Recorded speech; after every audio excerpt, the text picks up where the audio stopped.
हाँ तो बच्चों, आज हम अज्ञे जी की एक कविता आज थका ही हारिल मेरा नामक कविता को आज हम पढ़ेंगे और उसकी व्याख्या देखेंगे। इस कविता में एक पक्षी हारिल नामक पक्षी को कवि ने दर्शाया है। उसके मार्मिक और कठिन दशा को दर्शाते हुए कवि ने कहा है कि आगे इन पंक्तियों में देखेंगे, कोई गाता किंतु सदा मिट्टी से बंधा हुआ रहता, कोई नमचारी पर पीड़ा भी चुप होकर ही सहता है। चातक है खेती संध्या को निराश हो सो जाते, हारिल है उड़ते उड़ते अंत गगन में खो जाते। कोई प्यासा मर जाता है, कोई प्यासा जी लेता, कोई परे मरण जीवन से कड़वा प्रत्यय पी लेता। आज प्राण मेरे प्यासे में, आज थका ही हारिल मेरा, आज अकेले ही उसको इस अंधियारी संध्या ने घेरा। मुझे उतरना नहीं भूमि पर, तब इस सोने में खोऊंगा। धर्म नहीं है मेरे कुल का, थक कर भी मैं क्यों रोऊंगा। पर ये अंत समय में क्या तुम इतना मुझे दिलासा दोगे, कहीं उसी जिस सुने में मैं लुट चला, कहीं उसी में तुम भी होगे। इस सूखी दुनिया में प्रीतम मुझको और कहाँ रस दोगे। सुबह तुम्हारी किस्मत के सुख से प्लावित मेरा मानस होगा। तो इन पंक्तियों में अज्ञे जी ने हारिल नामक पक्षी के संघर्षों की तुलना मनुष्य के जीवन से की गई है, जिसमें यह दर्शाया गया है कि वो हारिल नामक पक्षी कठिनमय संघर्ष जीता पूरी जिंदगी गुजार देता और अपने कर्म पर विश्वास रखता है। इसमें अज्ञे जी ने कविता के माध्यम से दर्शाए और इसकी हम व्याख्या आगे देखते हैं। कोई गाता किंतु सदा मिट्टी से बंधा हुआ रहता है।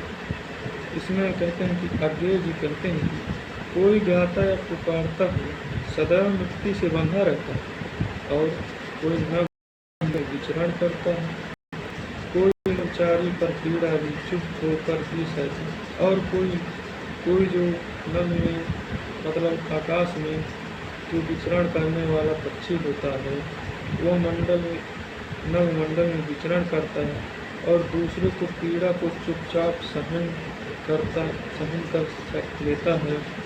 आगे देखेंगे, चातक है खेती है संध्या को निराश हो सो जाते हैं, हारिल है उड़ते उड़ते ही अंत गगन में खो जाते हैं।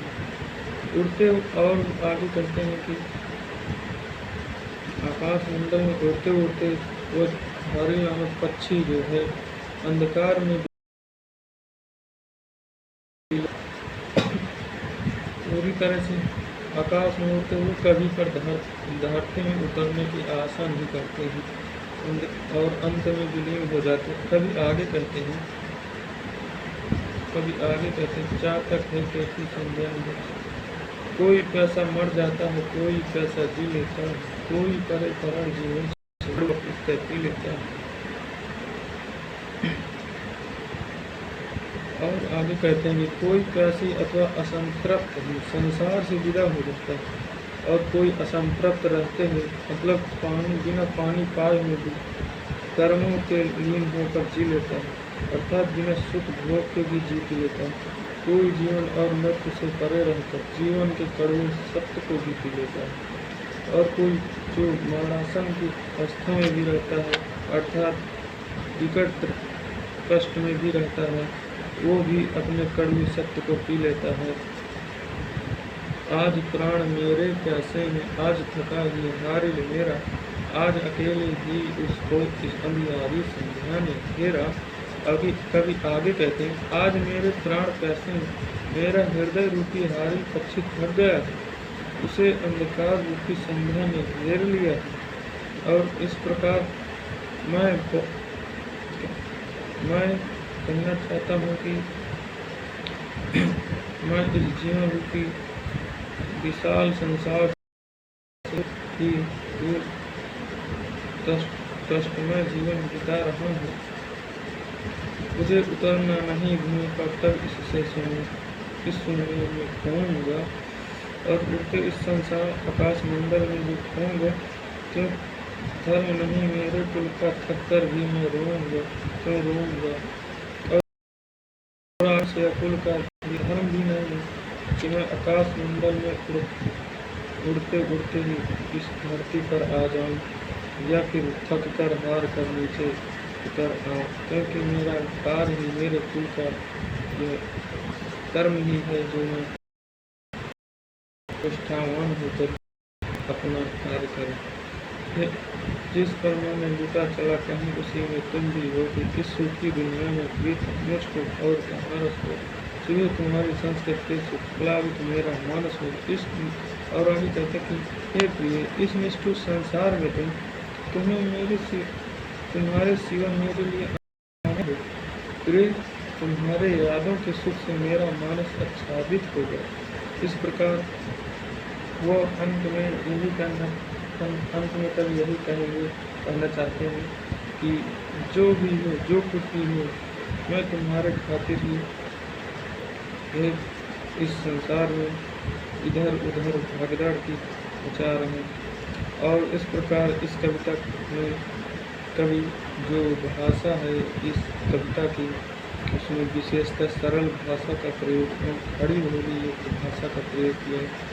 इस कविता में भारी पक्षी की कठिन तपस्या और उसकी कर्म प्रधानता पर अधिक प्रभाव डाला